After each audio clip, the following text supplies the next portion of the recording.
The latest Samsung Galaxy J7 was unveiled in Europe just over a month ago, and since then AT&T has started selling its own Galaxy J7 2017, with specs and styling much more akin to the J7V released for Verizon in March.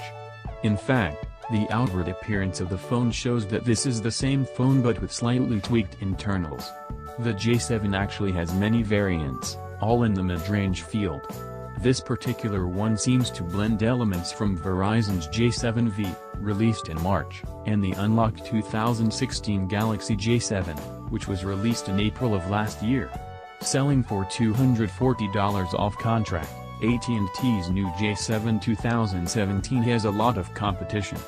This price and configuration lands it in the company of the higher-spec 2016 J7, Motorola's consistent and reliable G-series, and even some solidly spec'd Chinese brands, like the well-received Honor 6X. Leaving aside screen size, the iPhone SE also competes in this price range. So, does this mix-and-match remix offer enough of Samsung's flair and capability to win out decisively over these highly competitive, unlocked, and AT&T-friendly mid-rangers? Video. Good color reproduction, but shaky and has a very hard time changing the focus.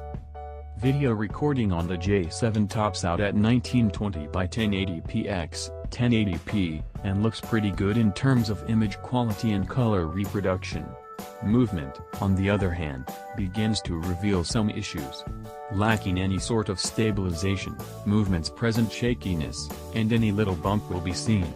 Autofocus was also spotty, seeming only to be able to focus at certain lengths and taking its sweet time when actually doing so.